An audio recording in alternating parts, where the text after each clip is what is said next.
Hey, Doug Walker here. I just saw an early screening of Best Friends, R in little parentheses.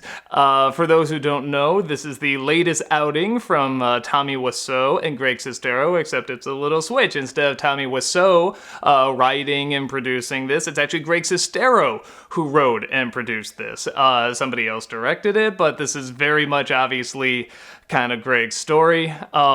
The plot, inspired by true events, this is spoiler-free, so I'm just going to give you the general sum-up, is Sestero plays a character who's kind of lost and, kind of down on his luck, and so he finds a very strange guy, played by Wiseau, who seems very odd, very strange, but he also seems very sucked into his outlook on life. He seems very positive, and he's weird, and he can't quite get a fix on him, and he finds him fascinating. So eventually this idea comes in where he finds out that Wiseau's character actually has a lot of riches, and they sort of put together this partnership where they can actually sort of take advantage of these riches and sort of put a business together, and yeah, sounds a little familiar, doesn't it? I think you can kind of guess what these true events are. And I am so curious to see what people think of this movie. I liked it. I actually enjoyed it a great deal. This is one of those films where I like watching it and saying, well, now, what was... Now, what does this part mean? What does this... Okay, This is very different from The Room, and it still has funny moments, it still has awkward moments, but it's shot very nice. It's not a straight-up comedy, it's not straight-up drama either, it's kind of a half and half, and it seems like one of the reasons this was done was to see if Tommy can give us an actual performance, like a dramatic, believable performance, and... because of this director very cleverly working with the way Tommy talks and the way he emphasizes different words and so strange, and that the character they write around him kind of works. It's where in The Room you watch it and you don't believe anything that he's saying. It's so bad and over the top and puts, just emphasizes weird things. Here he does emphasize weird things, but you kind of believe that this weirdo would, like the best way I can describe it, it's kind of like watching, oh my god, why am I blanking on his name? Oh, I'm gonna cut so I remember it. James Franco, sorry, it's early in the morning, I'm sorry. It's kind of like watching James Franco do Tommy Wiseau in The Disaster Artist, where it's like, yeah, he talks weird, and he sounds weird, and he emphasizes strange words, but you're not laughing the whole time at him, it's like, you're laughing that he sounds kind of weird, and he does stuff strange, but it's, when he has to feel bad, you feel bad. When he has to, feel determined, you feel determined and stuff, so it's very cleverly done in that respect. For the most part, there's still a couple times where it's just clearly Tommy being Tommy. You can tell there's a few times where he interrupts somebody's line, and they go with it, and it's funny. One moment in particular when Sestero's character comes up to Tommy's character and proposes kind of this scheme. It's not really that bad, but it's a little bit of a scheme.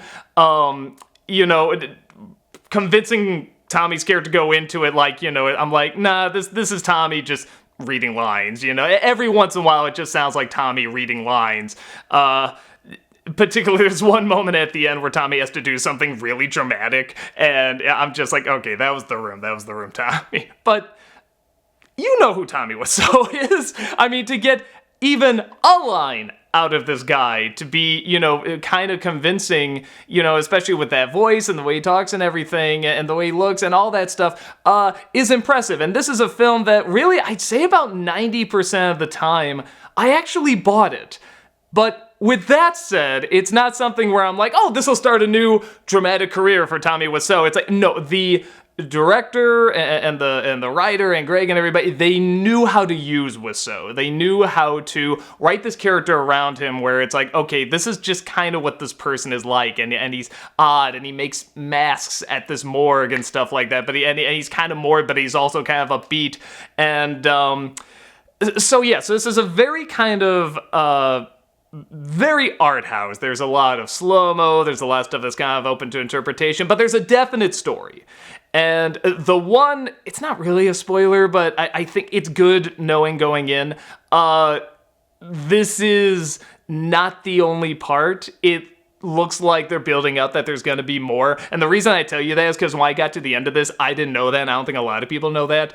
And at first, I was kind of put off by it. I was like, what do you mean? This is part one. There's gonna be another one? What? And it ends on kind of this weird note, and it's the only part that kind of got me frustrated. But then thinking back again to knowing who these two people are in the story, knowing who wrote it, knowing that it's inspired by true events, which, by the way, if this is a totally different story, like a totally different true events, like this actually happened to other people and stuff like that, it's either A, a major coincidence, or B, they're clearly using it just to sort of project, their own kind of thoughts, onto these characters.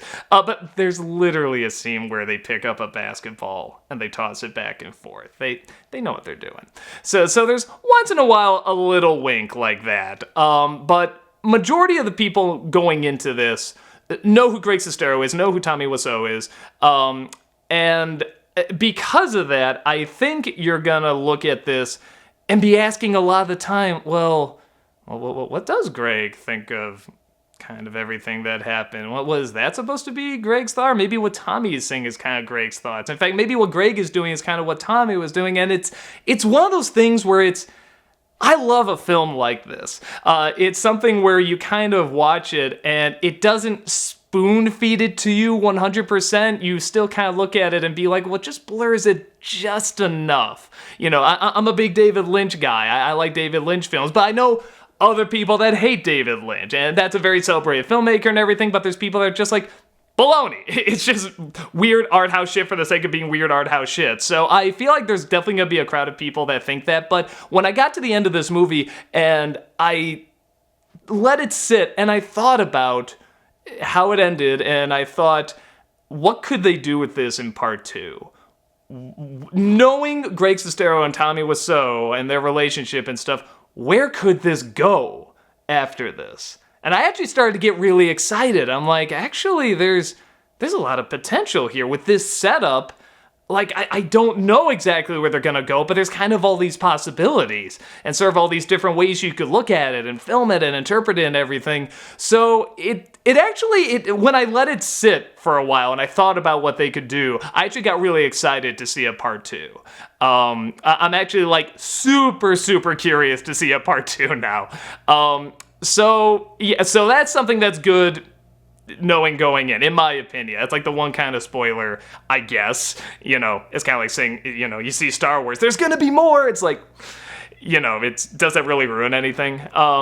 But yeah, it's one of those films where it is taken more seriously, but there's definitely a very comedic edge to it still. And there are still awkward moments in both some of the performances and the filmmaking. Like, sometimes, at least in the version I saw, the frame rate sometimes was a little weird. Like, sometimes it'll go in slow-mo, and I was just like, well, why did that go in slow? Like, not even, like, super slow-mo. Like, there's a lot of times like that, and that's fine, but, like, there's, like, candles on a cake, and it's shot a little bit in slow-mo, and I'm thinking, why was that shot a little bit in slow-mo, or they slow down the frame rate or whatever, so, or sped up, I guess. No, it just looks slowed down. Anyway, whatever they did, it's something that, it's a hint distracting, but because it's also kind of this weird abstract way that they're shooting it and editing it, you could argue that's part of the style. Or if you want to just look at it as like, oh, well, that was weird, goofy filmmaking, or that was a mistake, or whatever. This is the duo that, kind of is known for that. So in my opinion, it's kind of a perfect circle of like all these different elements of kind of good filmmaking, kind of awkward filmmaking, and good acting and awkward acting, it kind of coming together and, making something that's both really kind of blatant in what they're doing, but also raises a lot of questions about what they're doing. Because, I mean, some of the things they're implying or you can take out of this, you're kind of saying, wow, are they are they really admitting to that? Are they admitting to, like, maybe Greg kind of did this, or maybe Tommy kind of did this? I mean, not literally in this sense, but I mean, maybe they kind of thought this, or maybe they're kind of going through this. And I find it fascinating. I find it a really fascinating film to kind of think about. To me, it's just the right amount of giving you hints and saying, oh, what do you think this is? What do you think this is? But also not spelling it out too much. To me, it's kind of like what Mother could have been, where it's like you're kind of given these elements and it's like, okay, now don't explain anymore, just stop. But then they just say at the end who the characters are, and they do this order that of course is gonna be, like from the Bible and Mother Earth and stuff like that. It's like, no, you were doing fine. I feel like this one doesn't quite overstep the bounds too much. Like I said, there's an occasional wink, like I said, throwing the basketball back and forth and stuff like that, but I don't know, I really liked this. I really thought it was interesting and made me really ask questions about what they were kind of trying to get across, but in a good way. I'm not sitting there frustrated like, oh, what are you trying to say? I'm actually like intrigued, and I want to sort of, pry more, and I want to think about it more. Maybe that's the thing. It's a movie that invites you to think more.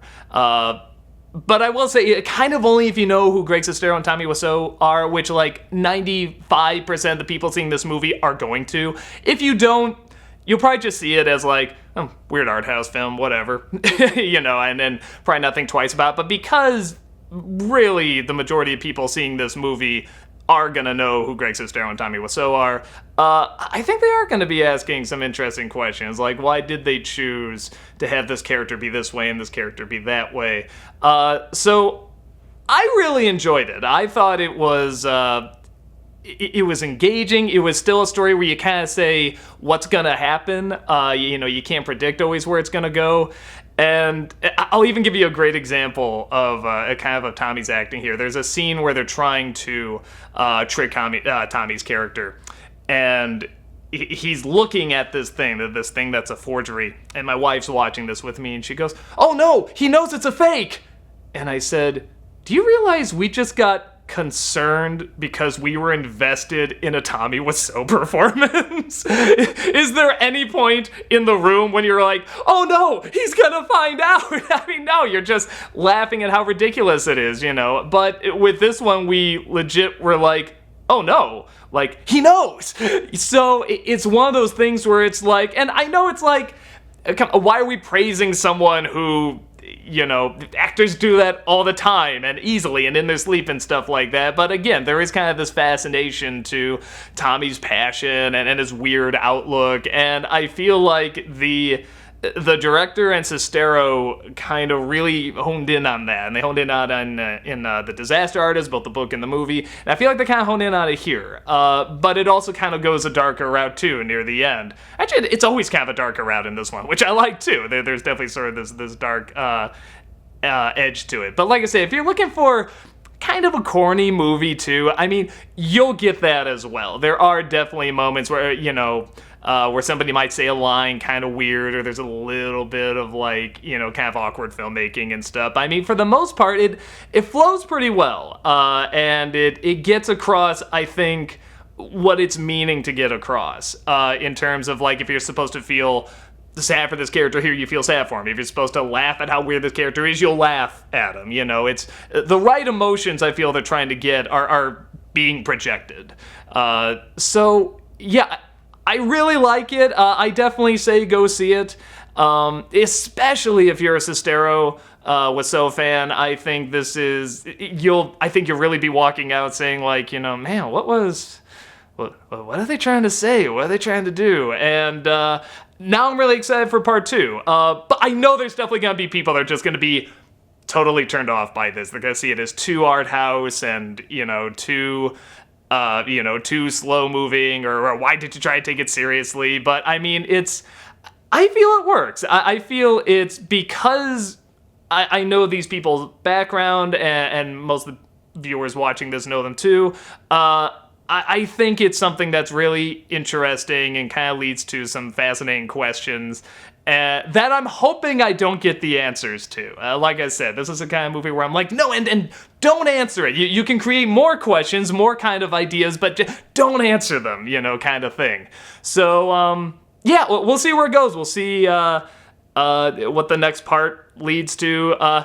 And yeah, I'm excited. I really enjoy this. I highly recommend it if you're a Wiseau or Sestero fan. I kind of feel like even if you don't like it, you should still see it if this isn't your thing. Like, I still feel like if you're a Wiseau or Sestero fan, just go see it anyway, because like you're just gonna be like, man, what were they up to with this? So yeah, I definitely say go check it out.